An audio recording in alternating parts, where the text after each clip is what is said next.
আসসালামু আলাইকুম। আজকে তৈরি করে দেখাবো একদম পারফেক্ট কালার ও পারফেক্ট স্বাদের ঝরঝরে বিয়েবাড়ির শাহী জর্দা পোলাও।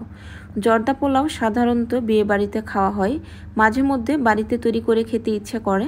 জর্দা তৈরির প্রসেসটা সহজ হলেও কিছু ভুলের কারণে জর্দা পারফেক্ট হয় না। তাই জর্দা তৈরির ক্ষেত্রে কিছু টিপস ও ট্রিক্স মাথায় রেখে তৈরি করতে হয়। খুব সহজভাবে কিভাবে পারফেক্ট জর্দা পোলাও আপনারা বাসায় তৈরি করে খাবেন, তো সেই রেসিপিটা তুলে ধরবো। আশা করছি আমার আজকের রেসিপিটা ভালো লাগবে। ভালো লাগলে অবশ্যই একটা লাইক দিবেন এবং আমার চ্যানেলটিকে সাবস্ক্রাইব করে আমার চ্যানেলের সাথেই থাকবেন। তো চলুন চলে যাই মূল পর্বে। জর্দা পোলাও তৈরি করার জন্য এখানে আমি চিনি গুঁড়া চাল নিয়েছি। এখানে আমি 1.5 কাপ পরিমাণ চিনি গুঁড়া চাল নিয়ে নিচ্ছি। এখানে আপনারা বাসমতি চালটাও নিতে পারবেন। তো চালগুলোকে প্রথমে আমি খুব ভালোভাবে ধুয়ে নিব। ধুয়ে তারপরে একটা স্ট্যান্ডে আমি রেখে দিব পানিটা ঝরে যাওয়ার জন্য। আর এভাবে করে আমি 15 মিনিট রেখে দিব। এতে করে পোলাও যখন আমরা রান্না করব চালটা অনেকটা লম্বা হবে, দেখতে ভালো লাগবে। তো চলে যাচ্ছি পরবর্তী প্রসেসে। একটা প্যানের মধ্যে দিয়ে দিচ্ছি আমি পানি। তো এখানে আমি গরম পানিটা নিয়েছি, 4 কাপের মতো পানি দিয়ে দিচ্ছি। আর পানির পরিমাণটা একটু বেশি নিয়ে নেবেন, এতে করে চালটা ঝরঝরা হবে। তারপরে এখানে আমি 4টা সাদা এলাচ দিয়ে দিলাম, দিয়ে দিচ্ছি 2টা তেজপাতা। তারপরে এখানে দিয়ে দিচ্ছি আমি ফুড কালার, এটা আমি জর্দা কালারটা দিয়ে দিলাম। এটা যে কোনো মুদি দোকানে আপনারা কিনতে পারবেন।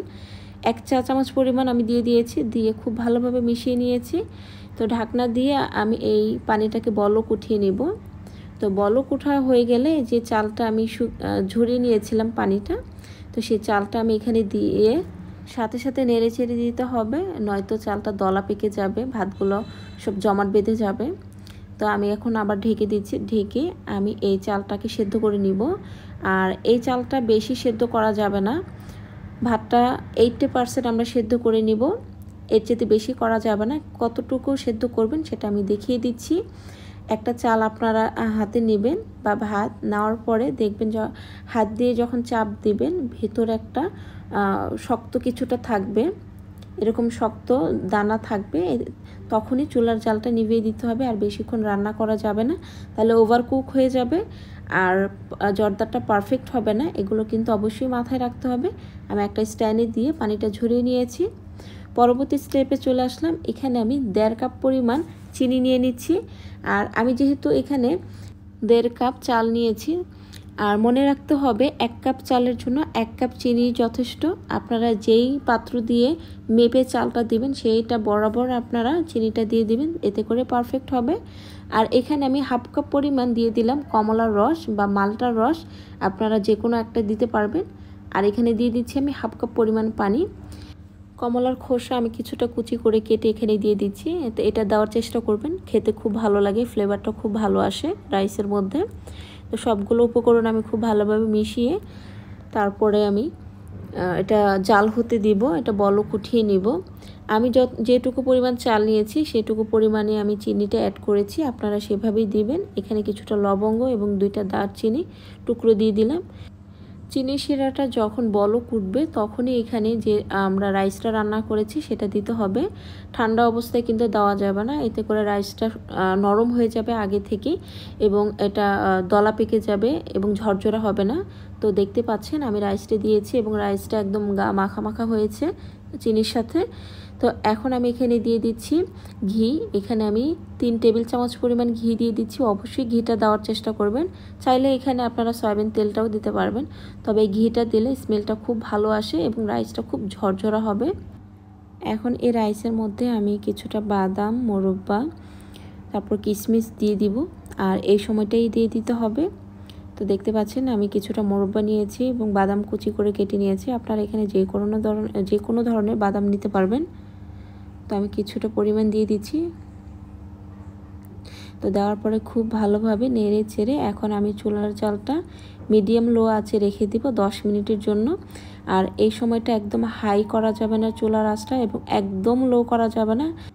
এখন আমি ঢাকনা দিয়ে ঢেকে একদম মিডিয়াম লো আছে এটাকে রেখে দেব 10 মিনিটের জন্য। তো ফিরে আসব 10 মিনিট পর।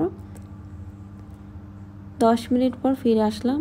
তো দেখতে পাচ্ছেন রাইসটা কিন্তু একদম পারফেক্ট, একদম ঝরঝরা হয়েছে। তো আমি আরও কিছুক্ষণ এটা রেখে দিব, একদম লো আছে আরও 5 মিনিট রেখে দিব। তো এর মধ্যে রাইসটা একদম সেদ্ধ হয়ে গিয়েছে, বেশি নাড়ানাড়ি করা যাবে না। তো এখন কিছুটা আমি ঘি দিয়ে দিচ্ছি, আর এই সময়টাও একটু ঘি দেওয়ার চেষ্টা করবেন, তাহলে স্মেলটা খুবই ভালো আসে। তো দেওয়ার পরে দেখতে পাচ্ছেন আমি বেশি নাড়ানাড়ি করছি না, তো বেশি নাড়ানাড়ি করলে রাইসটা ভেঙে যাবে। আরও 5 মিনিট আমি এই রাইসটা রান্না করে নিয়েছি, জর্দা পোলাওটা দেখতে পাচ্ছেন একদম পারফেক্ট হয়েছে। তো এই সময়টা বেশি নাড়ানাড়ি না করে আমি এখন সার্ভ করে নিব। আমি যেভাবে রান্না করেছি সেভাবে আপনারাও যদি তৈরি করেন তাহলে আপনারাও পারফেক্টভাবে পারফেক্ট স্বাদের শাহি জর্দা পোলাও আপনারা বাসায় তৈরি করে খেতে পারবেন। তো আমি এখানে ডেকোরেশন করে নিচ্ছি, অবশ্যই আপনারা এইখানে বেবি সুইটসগুলো দিতে হবে। আর এই জর্দা পোলাওর মেন আকর্ষণই হচ্ছে বেবি সুইটস, এটা খেতে খুবই ভালো লাগে। তো খুব সহজভাবে আমি রেসিপিটা দেখানোর চেষ্টা করেছি, আশা করছি আমার রেসিপিটা ভালো লেগেছে। তো এখানে কিছুটা আমি মোরব্বা দিয়ে দিচ্ছি, তারপরে কিছুটা বাদাম আর এখানে গুঁড়ো দুধ আমি দিয়ে দিচ্ছি, এটা দেখার সৌন্দর্যের কারণে দিচ্ছি। তো রেসিপিটা যদি ভালো লাগে অবশ্যই বাসায় একবার ট্রাই করবেন, আর এত মজার হয়েছে আপনারা বিশ্বাস করবেন না, বাসায় একদিন ট্রাই করবেন। তো খুব সহজভাবে দেখানোর চেষ্টা করেছি, আশা করছি আমার আজকের রেসিপিটা ভালো লেগেছে। ভালো লাগলে অবশ্যই একটা লাইক দিবেন এবং আমার চ্যানেলটিকে সাবস্ক্রাইব করে আমার চ্যানেলের সাথেই থাকবেন। আজ এ পর্যন্তই, সবাই ভালো থাকবেন, সুস্থ থাকবেন, আল্লাহ হাফেজ।